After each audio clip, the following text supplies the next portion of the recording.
Compatriotes, sachez que Makamusu Tolobakango avec beaucoup de réserves, mais l'air est grave. Phase Oyo Tokoti O Félix Tshisekedi Alingi a affirmé leadership naïe.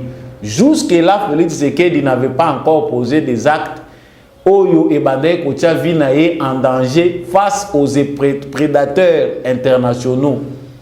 La plupart de ces gens-là voyaient que Nano a touché qui était dans la matière où ils ont concerné Bango. Jusque-là, Bato Bande se sentir en danger, Bazalaki Mingi Kaka à l'interne. Bakabiliste na Joseph Kabila Yemoko, nde Bande se sentir inquiété. Désormais, sachez que les prédateurs du monde, les résistants face au changement au biso ba Congolais toujours Luka, ba Telemi, oh toza ko moni za ko lekana ba américain, négligence eza ko utawapi. Ces 2 dernières semaines, ceux qui vivent aux États-Unis le savent, ba yebi ango que ces 2 dernières semaines, le Congo a été na table et à secrétariat d'État américain. Il y a des choses graves, sérieuses où eza ko lobama pour l'avenir ya Congo. Le risque que nous avons, c'est de voir une guerre s'éclater entre la RDC et le Rwanda. Parce que quand Kagame joue avec Bunagana, c'est beaucoup d'enjeux qui sont mis en place. Il y a des gens qui sont en train de vouloir distraire le Congo par la diplomatie pour continuer à envoyer des injonctions au président de la République. Mais Mouto peut de la injonction, qui a zappé dribbler en quelque sorte. Parce que phase où makambo comme phase moko décisive, je répète que Zabunagana ti. Debout Congolais, unis par le sang, unis dans l'effort.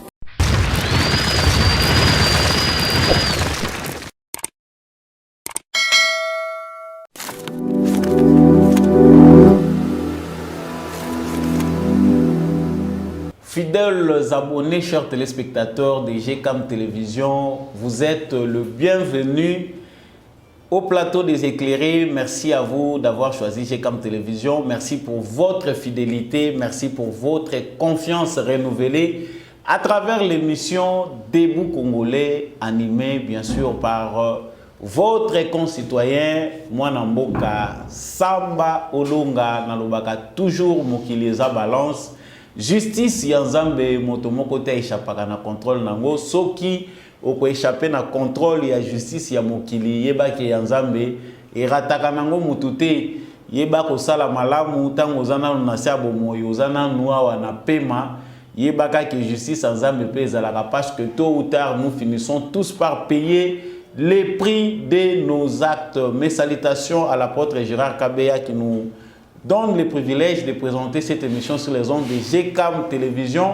Mes salutations à vous tous, membres fidèles de la famille Debout Congolais, de partout où vous trouvez à travers le monde entier.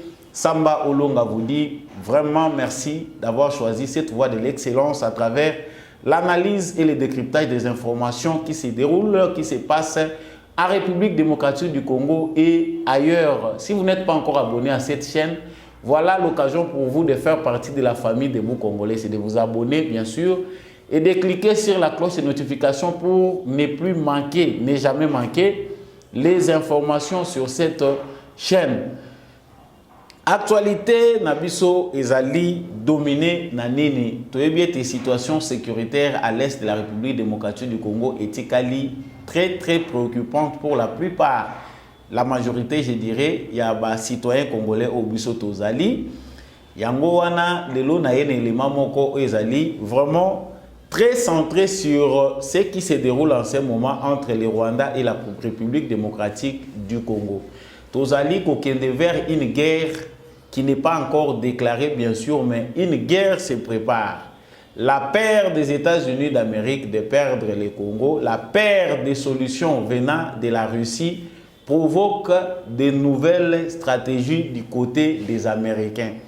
C'est-à-dire, la solution au gouvernement congolais à travers le leadership de Félix Tshisekedi, Bazali Koluka, à travers des échanges avec d'autres pays, ils allaient embarrasser les États-Unis d'Amérique qui voient très mal que les solutions pour remettre de l'ordre à l'est du Congo viennent d'autres pays, principalement la Russie. Tokolobelango, vraiment, mingi nakati, il y a éléments à travers des révélations, toyeba. Qu'est-ce qui se trame au niveau des Nations Unies? Dans le Belaki, Mikolelekaki, la divergence où ils allaient opposer administration Biden, pour ne pas dire les États-Unis d'Amérique, parce que là, c'est en général, na vision, il y a Félix Tshisekedi. Concernant le départ, il y a MONUSCO, la question est belée, ils allaient opposer Bango. Vraiment, moi, je suis samba olonga kozonga na ba analyse, pe na décryptage d'informations, dengue, vous allez kolandela makambo wana, tokolobela pe likambo etali misolo. Oyo États-Unis andimi kopesa likolo ya 10 millions obandimaki 7 millions mususu bakobakisa pona makambo etali processus électoral. États-Unis azali ko se pencher mingi côté ya organisation ya makambo ya élection. Vous aurez le temps de voir ces communiqués là. Il y a États-Unis d'Amérique à travers ambassade na bango, à travers chargé, il y a mission na bango, directeur de mission, il y a USAID. Par rapport à aide oyo bango bazali ko apporter RDC na makambo etali ba élection ba exigence ezali nini bato bazali ko mituna est-ce que tozongi lisusu na case de départ est-ce que routine oyo ya ba injonction ya ba pression électorale tokozonga nango to cette fois-ci nous devons voir les choses se faire d'une autre manière wana pe tokolobelango tout au long ya numéro oyo départ ya MONUSCO. Bintou Keïta rassure, nous n'avons rien à perdre en quittant la RDC. D'ailleurs, nous ne voulons pas rester ici. Wana Malobaya Bintou Keïta. Entre-temps, il y a encore des manifestations qui ont occasionné, qui ont fait un mort et des dizaines de blessés. Suite, il y a Kosé Ngalissous au départ, il y a MONUSCO, Nakatia Ville, il y a Boutembo. Nous y reviendrons vraiment avec des détails. Est-ce que les élections pour nous est comme un piège à routine où il y a ennemi à la nation congolaise, bazalaka ko profiter na ngonga nyonso pour déstabiliser la République démocratique du Congo? C'est une petite parenthèse que nous allons ouvrir pour essayer aussi d'en parler, éclaircir les zones d'ombre tout au long de cette émission. Voilà la leçon morale de cette émission dans Souka Ezali, que le président est un humain. Nous en parlerons. Est-ce que post-présidentiel Ezali Kopekisa Moutou, certaines activités liées à sa vie, nous parlerons de ça comme une parenthèse et leçon morale na fin ya émission Oyo. Encore une fois de plus, na pesibino matondo mingi ndenge boponi chaîne Oyo GCAM télévision. Merci na confiance au bopé sakana samba olonga na melabino basango. Olingi aussi mabendele ekolo kongwe kindeka toujours likolo. Vraiment, c'est une fierté d'être congolais et d'être FARDC na motema. Soki na motema no zaka soda pour l'école Congo, ato tekaka na omikate, ato tekaka ndunda, ata otekaka na yo manyoko, ata ozana ba immeuble te, mais soko oza fier ya kozala congolais que oza bon citoyen na kanisi mboka na biso Congo et ko kende toujours liboso. J'entre très rapidement dans l'actualité qui nous concerne. Ya mokolo, ya lelo. Nous savons tous que ça fait des mois que la partie de Bunagana, dans la République démocratique du Congo, est occupée par l'armée rwandaise. C'est quelque chose qui est connu. Mais j'ai essayé de vous éclairer à travers le précédente émission pour vous dire que cette situation n'est pas une situation qui parle seulement de Bunagana. Ezali situation moko oyo ezali ko cacher ba réalité ebelé. C'est-à-dire ba ennemi ya République démocratique du Congo ba poni Bunagana comme point de résistance. Makambo ezali ebelé na sima ya Bunagana. Bato oyo bazali kotala Bunagana bazo kanisa ke ezali likambo kaka estali armée na biso.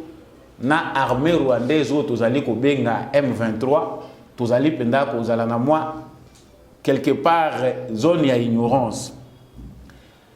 Selon plusieurs observateurs, selon plusieurs informations, des deux côtés une guerre se prépare. La RDC de Félix Tshisekedi est déterminée d'en finir avec les problèmes de l'insécurité à l'est. Le Rwanda de Paul Kagame est déterminé à maintenir sa mainmise en République démocratique du Congo en alimentant les rébellions. C'est cette situation qui est à la base du conflit. C'est-à-dire que le conflit est persisté, Bunagana toujours occupé. Qu'est-ce qui se passe? Bunagana, c'est la préfiguration d'un conflit international, d'un conflit qui a pris des dimensions internationales et d'un complot international contre la République démocratique du Congo. Nathalie Awa, à travers des différentes analyses, comment il y a deux camps à travers le monde. Entre Batu Oyo, Bazali, soucieux, il y a quoi accompagner Congo dans le changement. Oyo, Félix Tshisekedi Diaza, qu'on prétendre, qu'on tient en place, qu'on préserve l'intérêt na bango dans le cadre de changement. Et c'est de l'autre côté qui pense qu'il faut toujours maintenir les caps en pillant les richesses de la RDC via des rébellions. C'est-à-dire ces deux catégories, ces deux tendances où Ezali qu'on s'est situé à partir du mouvement du niveau régional, à niveau mondial, Ezali ba catégorie ndem Ezali source ya conflit. Félix Tshisekedi tango a telemi alobi aboyi likambo oyo alingi lisuko yoka te makambo ya ba négociation na ba mouvement rebelle pour inclure bango na armée. C'est ça le début de la crise. Mais ici, parce qu'on parle des États-Unis, j'aimerais ne pas vous perdre trop de temps. Les États-Unis d'Amérique se sont réveillés les lots parce que Félix Tshisekedi a ouvert, a décidé de mettre en place une politique qui fera que le Congo soit un peu comme d'autres pays africains non alignés par rapport au conflit russo-ukrainien où ils allaient opposer désormais les États-Unis, tout le bloc occidental, dans le bloc Oyoyo, Russie, na Chine, Bazali. Problème, il y a États-Unis et nini par rapport au partenariat privilégié. Dans le bas mingi makambo il y a partenariat privilégié. Et pourquoi aujourd'hui, qu'est-ce que donc dans le bas nini oyo administration Biden par rapport il y a un engagement aux États-Unis à jouer un partenariat privilégié dans la RDC, bazoka na kosala. Nasina lobela mingi likambo. Mais qu'est-ce qui se passe maintenant là aujourd'hui? L'Amérique, Oyo Azali, Toloba, Kouréni, comme point commun où ils allaient Kouréni, la RDC et le Rwanda. Paul Kagame et Félix Tshisekedi devaient agir en responsable pour limiter la folie de Paul Kagame. Nous en avons parlé dans plusieurs émissions. Il y avait déjà une ébauche qui avait commencé. Tout le monde, même langage à niveau, il y a le secrétariat d'État américain échangé. Bazali ko acculé Kagame, Bazali ko zoaba mesure. Mais qu'est-ce qui s'est fait subitement pour constater que dans un temps, Mbalamoko makambo sauté, tout le monde, événement ezali ko tourner dans l'autre sens. Tout le monde recule et bandi ko salema par rapport à l'engagement. Nations Unies a komi ko sainga biloko oyo babandaki ko boya oyo e sali ke Congo armée ya Congo ezali infiltré. Nations Unies a bandi ko senga yango non tozo senga na bino dialogue. États-Unis a changé brusquement position na yepona ko senga na Félix Tshisekedi ke garder mission à Nations Onusiennes, beaucoup tanana Kagame bo solol. Makambo nini oyo Félix Tshisekedi ba ko solola lisusu na Kagame aux États-Unis a yebité oyo eza écoupé sa solution entre Kagame et Tshisekedi alors que toute la communauté internationale connaît ce qui se passe au Congo et les mobiles, la source du mal. C'est-à-dire ici ce qui n'a qu'à ici qu'on a anglais a dit qu'au la makambo ya Russie na États-Unis d'Amérique, nous comprenons que Félix Tshisekedi a joué sa diplomatie de manière à ce que Azala étouffé kaka na ba relations américaines. Les Américains promettent beaucoup, mais ba réalisaka peu. Na lo bagango mingi na émission que le président de la République a tout le temps d'aller revoir dans sa documentation, dans l'archive, il y a RDC, les rapports qu'avait entretenu ses prédécesseurs dans les États-Unis d'Amérique. Les Américains entretiennent des relations selon les intérêts de bango. Ils changent les relations en fonction de leurs intérêts, en fonction des événements et des enjeux. Ce qu'on a changé à l'élo et ça dit que Félix Tshisekedi aussi a compris. Biso toko perdre la chance mususuté kaka parce que tous aux États-Unis. Tous bino non aligné mais nous voulons essayer aussi de tenter les solutions parce que makambo Félix Tshisekedi dazo sala na réussi à ça solo là ngona ba américain. Lorsque Donald Trump était au pouvoir, cela n'a pas été vraiment un problème. Bato bazala kanata bolanda ka analyse, vous savez que Donald Trump au pouvoir, Félix Tshisekedi a rencontré Vladimir Poutine, malgré père américain que Poutine a mais les choses sont allées sans créer trop de problèmes.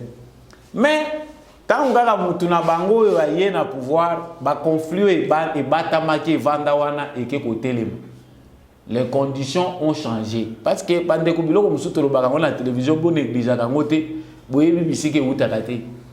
les Américains ne veulent que les minéraux du Congo. Les Américains, même ceux qui ont Anthony Blinken à Yawa, pour s'assurer que le point stratégique au Congo est au bon fixe et les États-Unis ont toujours la main dessus. Les Camboya pétrole. Makambuya lancement ya ba bloc pétrolier au Félix Tshisekedi a lancé qui ils ont se discuter na parlement américain ba vandeli yango na département d'état américain bazo kosa makambuya ba ONG ya ba environnement. Vous voyez les ONG ya ba environnement ezali ko salema tozali ko s'assurer que exploitation nyonso o ezali ko salema awa ezali ko salema dans le respect des normes environnementales. Alors que Félix Tshisekedi aussi dans son discours assez atalisaki bango. Donc nous devons comprendre les choses dans ce sens-là. L'Amérique pour ses intérêts bakoko bomamoto. Bazaf prêt. Ta on a ya ko lobabilo musa batwa lobité c'est un peu exagéré, un peu exagéré, on communique sur les informations qu'on reçoit. Ce qui okoyi ko boya tout à prendre ou à laisser. Mais nous disons, Babylone est allé fruit à la recherche, n'a pas d'informations, les États-Unis d'Amérique, dirigés par par Joe Biden, et bouleversé Mukili. Il n'y a pas que le Congo à se plaindre, n'a comme on a légèreté, comme on a négligence aux États-Unis, à comme on aborder dans le sujet mususu, peu de conflit au comme on a créé dans le monde. Je n'irai pas trop loin pour la profondeur parce que on a pas aspect mususu. Mais ici, rapprochement ya Félix Tshisekedi na Russie et kotisi kubanga na kati ya ba américain. Selon les Américains, ils voient très mal ces rapprochements là vu que Congo a à s'ouvrir. Félix Tshisekedi veut maintenant exploiter ses richesses longtemps enfouies dans les sols congolais où ils ont profité na ba congolais. Le pétrole est vendu bandakala. Baza ko exploiter en côté ko exploiter pe pétrole et comme problème ba minerai bino boza kozwa bolingi ba pesa bino tina niveau nini pour bino comprendre que congolais pas en a besoin d'espace. C'est la volonté de Félix Tshisekedi de vouloir faire bénéficier aussi à son peuple ndé muté komi ko poser problème bango pona bango bazomona ngo danger. La Russie propose des solutions à Félix Tshisekedi pour mettre fin à la guerre. Là encore les problèmes. Les Américains ont montré que si Félix Tshisekedi a accueilli na mupanzi ya ba Russe, bazui ba solution o ekosala que dans peu de temps aventure na bango eza koni na insécurité eza kosileka à l'est du Congo, ils vont perdre le contrôle et le cours des événements. Franchement, Baris bazo sakana na bango te. Chaque jour qui passe baza kolakisa plan na bango na Tshisekedi. Dans peu de temps, on met fin à la guerre. Si vous bino bozoko kakosili sa guerre te. Bino guerre amwe comme le théâtre na bino. Ba formule, ba dialogue, ba promesse, ba kanga kaka ba vande la bino bazilela ka bino banzambe mukolo o bino boko koma après nde batu batiki kokufa lokola banyama. J'en ai parlé dans mes émissions plusieurs fois mais chers compatriotes, sachez que Makamusu Tolobakango avec beaucoup de réserves, mais l'air est grave. Phase Oyo Tokoti O Félix Tshisekedi Alingi a affirmé leadership naïe. Jusque-là, Félix Tshisekedi n'avait pas encore posé des actes Oyo et Bandai Kotia Vinaye en danger face aux prédateurs internationaux. La plupart de ces gens-là voyaient que Nano a touché qui était dans la matière où ils ont concerné Bango. Jusque-là, Bato Bandai ko se sentir en danger, Bazalaki mingi kaka à l'interne. Bakabiliste na Joseph Kabila Yemoko, nge Bandai ko se sentir inquiété. Désormais, sachez que les prédateurs du monde, les résistants face au changement au biso ba congolais tozo luka, ba telemi. Oh toza ko moni za ko leka na ba américain, négligence eza ko uta wapi. Ces 2 dernières semaines, ceux qui vivent aux États-Unis le savent, ba yebi ango que ces 2 dernières semaines, le Congo a été na table et à secrétariat d'État américain. Il y a des choses graves, sérieuses où eza ko lobama pour l'avenir du Congo. Nous sommes croyants, nous savons tous ce qui se passe, mais les Américains veulent adopter, prendre des décisions concernant le Congo. Ba mejiro bango balingi ba recommander na Tshisekedi par rapport à Oyo balingi basala sikoyo na est ya Congo. Nous, notre souci c'est que cela soit des solutions qui vont dans le sens qui nous arrange nous Congolais. Peu importe l'intérêt na bango parce qu'il y a guerre, il y a la puissance. Mais ce que nous devons savoir, on a l'élément pour susciter biso éveil, et que nous devons être aux aguets. Tournir au événement, les Américains bango basi batie ba stratégie. Na mona ki abatu bazako loba, ba loi oyo bazako cha pona côté la stratégie ya ba Russe en Afrique. Ils ont pris de mauvaises mesures. Parmi les mesures bazui, o eza apparent yango bazako loba non bako sanctionner ba dirigeant ba ami ya Poutine en Afrique. Mais o eza non apparent c'est que on cherche à éliminer tout ce qui s'approche de Poutine. Ça c'est clair. Mais notre président lui n'a pas dit qu'il veut tourner le dos ni qu'il devient un ami du président russe. Il veut le bien des Congolais. Oh ya za ko sala za pe pona intérêt na biso ba congolais on a lobaka awa bo sala ba jeté to sala ba jeté. Dieu est avec nous mais la sagesse aussi et l'intelligence nous devons travailler dans le sens à ne pas plairer certains événements. C'est ainsi que des messages des injonctions ba message baza ko tinde la président Félix Tshisekedi ba demande aux mona États-Unis aza ko reformuler. Non, tolingi, toye, to senga bino, na yebisa ki bino na ngone mission lekaki. Toye ko senga bino, Congo, boye bisabiso, qu'est-ce que vous avez besoin? Na yebite soki batu musuba interpréta ki amondeni. C'est dont vous avez besoin, c'est-à-dire ba Congolais ba bande la koyebis. Ministre des Affaires étrangères, il y a défense na biso a bande la ko formuler demande na ba américain, ya makambo biso Congo toza na ngo bosenga. Mais c'est grave. C'est comme si l'Amérique avait oublié les priorités du Congo. Tant que ça la partenariat privilégié dans les États-Unis d'Amérique. Le président Félix Tshisekedi a dit que bango te makambo biso Congo toza nango bosenga. Siko bazo bandela kotuna toyebisa bango po bamoni ba russe ba proposer. Chers téléspectateurs, je répète encore que l'air est grave. Batu musu balinga ba mauvaise nouvelle te balinga ba nouvelle alerte te. Nasina lobaki une émission OK Tshisekedi n'est pas Musée Laurent Désiré Kabila. Royal Hands Foundation. Médicaments directs. Envoyez-nous l'ordonnance de votre proche depuis le Congo RDC. Payez en ligne. Nous irons la chercher à la pharmacie. La livrerons directement à votre famille en moins de 24 heures. Visitez notre site www.royalhandsfoundation.com. Téléphone plus 44 73 05 94 65 59 plus 243 900 064 326 plus 44 73 05 86 94 88. Royal Hands Foundation, médicaments directs.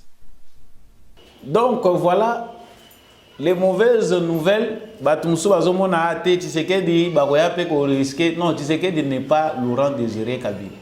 Bato Bazapé sensible spirituellement parce que ici n'est pas la tribune pour le dire. Bato Baza force et puis sensible spirituellement. Baza la médiocrité spirituelle était les événements. Et ça, comment le Congo d'aujourd'hui voit quel est le signe de Dieu maintenant pour ce temps dans le Congo. Comment Félix Tshisekedi va déjouer plusieurs plans. Mais nous sommes tenus de l'aider, d'être réveillés en tant que peuple pour déjouer le plan machiavélique où ils ont mis en place. Discours de Trump na Pennsylvanie. Donald Trump a parlé du Congo. Comment le Congo est allé dominer dans les Chinois, au moins économiquement, sur le plan économique, parce que l'échange où ils allaient les mingi commerciaux, le Congo a dépendre plus de la Chine que des États-Unis. Ce que les Américains ont fait, parce que ce plan-là, Donald Trump, à l'époque, est déjà bien établi, dans l'administration, comment faire pour enlever le Congo sous l'influence économique de la Chine.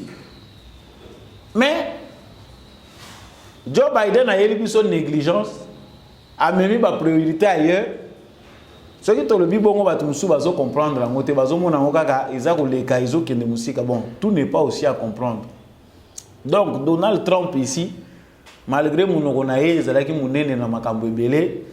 les Noirs, Hazaki na respect na biso ba noir te po biso tolinga so ba respecter bino non respect muto asala ka peke ba respecter ce monsieur là azalaki hautain vis-à-vis des noirs mais il nous a encouragé quelquefois pour toyer ba ko profiter to arracher liberté na biso.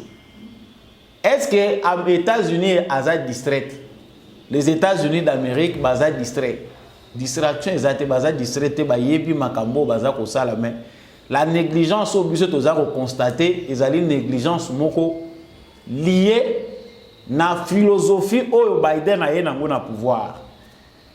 Mais ils ont un makambo où ils ont dans le département d'État américain lorsqu'il y a pris une décision concernant le Congo, ici et quota na mesa ya américain kala. Parce que nakati ya logique ya puissance ndenge makambo eza ko kendele c'est mieux vaut Congo azalata na puissance moko aza ko collaborer na ngo malamu et permettre que ceux qui biso peut développer stratégie moko interne makambo et kendeli boso. Donc comprenez chers téléspectateurs que makambo ebele ezali nakati ya ko salema. Les risques que nous avons c'est de voir une guerre s'éclater entre la RDC et le Rwanda parce que quand Kagame joue avec Bunagana, c'est beaucoup d'enjeux qui sont mis en place. Il y a des gens qui sont en train de vouloir distraire le Congo par la diplomatie pour continuer à envoyer des injonctions au président de la République. Mais Mouto peut avoir de la injonction qui a zappé dribbler en quelque sorte. Parce que phase makambo comme phase moko décisive, je répète que ça Bunagana té.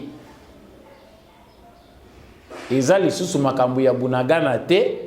Des puissances s'affrontent déjà de manière diplomatique et bientôt sur le terrain pour cette cause-là. Entre ceux qui ont la réelle volonté de changement, qui peuvent s'allier facilement à Félix Tshisekedi, na bato mitu na bango eza bouché na mbongo ki muyibi o baza ko lia mbongo ya makila ya bato. Vous allez tout comprendre. Voilà, nous avons parlé du départ de la MONUSCO. Mais avant d'entamer ces points, tout le monde makambo ya seni eza ko continuer kokoba. Bato batindelinga mituna awa ba américain ba tiembongo 7 millions. 10 millions. Parce que bambongo en temps zolo ba 10 millions, 7 millions, ça à quoi ça sert? Parce que ça 50 millions, ça 80 millions, même pas 100 millions. Non, pour la formation, il y a na civisme électoral et pour renforcer la transparence à les résultats, tout l'élection inclusive. Ce que j'ai essayé de voir à travers analyse au Nassali, parce que Kadima a échangé avec Stéphanie Millet, chargée d'affaires de l'ambassade des États-Unis en RDC, où a accompagné John du NAP, directeur de mission à l'USAID. USAID nde mutazo financer l'élection, mbongo bango contribution américaine. Kaka na ba contribution mbala moko na ba injonction. Ça dit cycle électoral ya Congo bitumbo to bandai ko bunda na ba sango na makambo ya Union européenne mazita eleki na Congo, ça sera encore serré. Ça dit awa pression bandi. Ndenge kaka bato baza ba agent interne ya makambo ya élection. Souci na bango ezaka ka élection à tout prix bao bakota ki na jeter bakota mutu na mutazo luka kwena ya kolela bao pe bazali banda basi bayeba ki élection à Congo ezalaka occasion pour na bango komanisa banchère les troubles, la cacophonie qui résulte de la situation préélectorale et post-électorale ezalaka déjà bien calculé.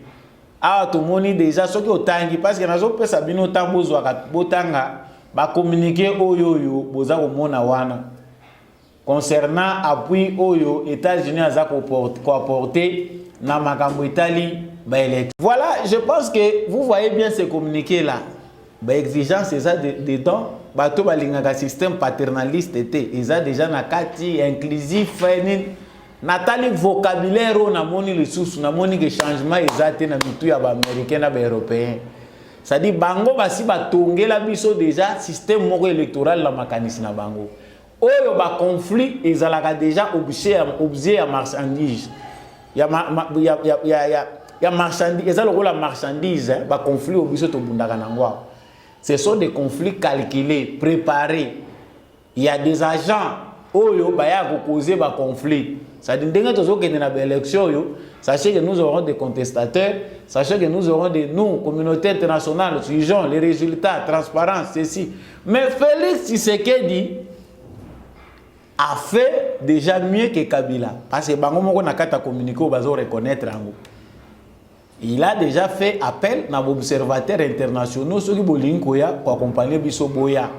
À ces communautés internationales qui n'ont besoin Boya pour accompagner Bisso. Mais tout le monde a dit aux Nations Unies à lobby, na liro makamweza ko kende, bazo mona ke transparence, il y a des résultats, ils ont risqué, ils ont problème. Bazo mona ke élection, environnement, ils ont risqué, ils ont malamouté. Ce sont des choses au biso déjà aussi to yebi. Donc j'ai choisi cet élément pour comprendre, pour te comprendre biso nyonso na mesa oyo ya éveil ke bato oyo baza ko bunda na lolenge nyonso ba garder biso ka na façon de faire ya makamundenge lekelaka comme d'habitude. Pour ceux qui ont un réel souci de changement, je pense qu'il faut s'activer pour qu'on n'aille pas. Parce que tout le monde peut ba dodo kamba na comité ya banini bazai ko kutana na fayulu. Ba ke ko kutana pe na fayulu ba yo ka pe makanisi na ye ba ko tambola partout. Ezaka ka élection apaisée. Bo bande élection depuis 2006. Tout ça en 2022. Élection, monsieur, vous allez en 2023 comme prévu par la Constitution. Mais mentalité, ça va émerger. Et ça signe, ça va que batubele basala affaire autour il y a pas conflit. Voilà, l'ikamu ya départ ya MONUSCO ezali que la MONUSCO n'a rien à perdre en quittant la RDC. D'ailleurs, nous ne voulons pas rester ici. Wana Bentu Keita, Lokuta. En tout cas, pour permettre à la très direct, parce que on a tant vu, on a tant entendu. Makambuya, MONUSCO, Oyo, mission onisienne et communiquant moko kangi ba Congolais singa. Liwa ya ba Congolais o ba kufi awa, ezali na ozongisa simate ba prédateurs internationaux, COP et Koufi. Mais Bintou Keita lobby, parce qu'il y a des gens qui travaillent avec l'ONU dans l'ombre, à travers certains médias, pour faire comprendre aux Congolais que c'est votre gouvernement qui doit travailler pour le départ. Le gouvernement n'a pas de freiner. Absolument, le gouvernement doit se préparer en conséquence.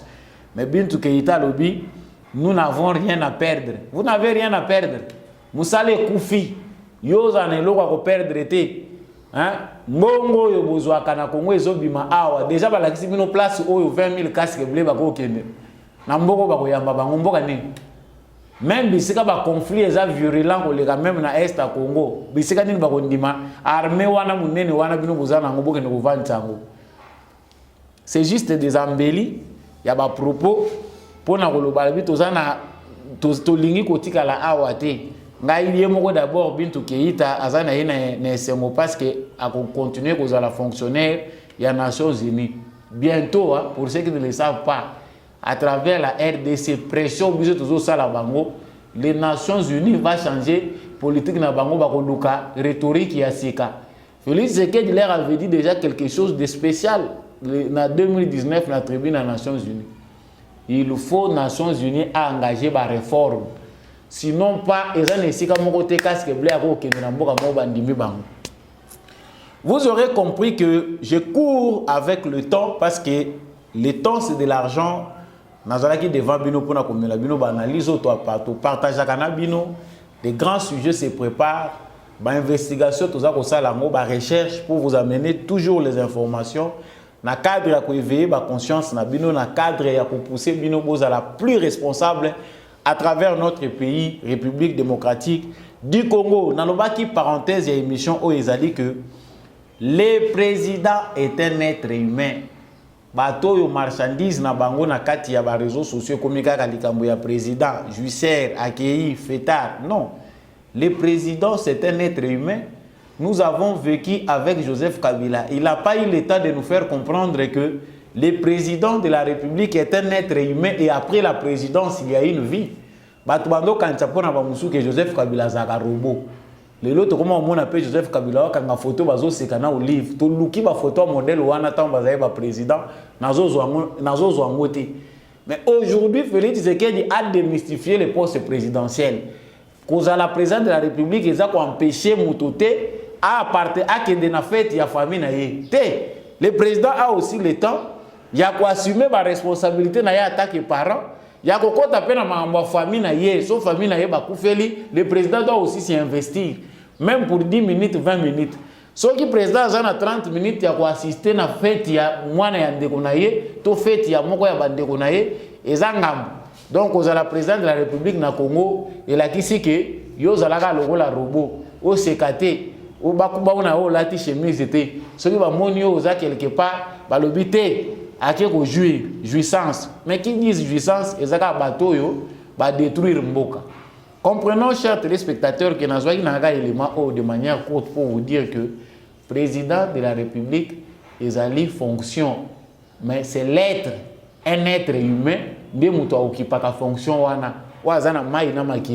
Certainement, il a l'objet, il a le devoir de se contenir, d'être exemplaire, mais cela ne l'empêche pas de montrer aussi son humanité. Président de la République parce qu'il président. Parce que le président ne doit pas se rabaisser à Yambamuto à Lingakweya. Vous aurez compris que Félix Tshisekedi a démystifié le poste présidentiel. Le président Azalaka Boete, Bisekanyon Soka Kazal, Mutuna Mutazana nature naye, il faut tout apprendre à Kouye Bango. Même autre après Félix, Sokia Kozalani Mutabakara, mais il doit aussi comprendre que les citoyens Azape Muto Azalaka Nakati Yabatu. Voilà, j'arrive à terme de cette émission, chers téléspectateurs fidèles du plateau de Bou Congolais. Na pesi bino matondo mingi vraiment ndenge bozwa ki temps ya kolanda émission oyo na ba sujet moko ezaki très délicat na yebi ke ba sujet ba analyse na biso to pesa ka ezaka pe sujet ya ba réflexion na bino ya ba échange na bino pe ya mituna oyo bozongisela ka biso ko chape na makambo mususu bo pesa ka biso na pesi matondo na bino nyonso oyo bo sugeraka bozo sala feedback bozo benga samba olonga. Vous partagez vraiment l'ambiance du réseau des Bou Congolais pour être école Congo comme à côté de moi. Na pesi bino matondo mingi. Merci mingi na papa Jean-Louis Timbalanga, merci mingi na maman Lisette Mombendo, papa Boniface Mpunga, j'en passe et tous les autres anonymes ba musu bolinga kana cité binoté boza ebele ya kocha samba olonga bozo tindika maboko bolobi émission oyo de Bou Congolais, il faut continuer kotombola bendele ya école Congo. Restons fiers, fidèles à notre patrie, soyons fiers d'être Congolais et puis changeons nos mentalités. Merci Nandekumbi à chaque fois dans ma caméra Oyo pour la réalisation de l'émission Oyo. Apôtre Gérard Kabeya il nous fait très du bien pour que cette émission vous parvienne. Je vous dis au revoir. Nous nous reverrons prochainement. Royal Hands Foundation. Médicaments directs. Envoyez-nous l'ordonnance de votre proche depuis les Congo RDC. Payez en ligne. Nous irons la chercher à la pharmacie. La livrerons directement à votre famille en moins de 24 heures. Visitez notre site www.royalhandsfoundation.com.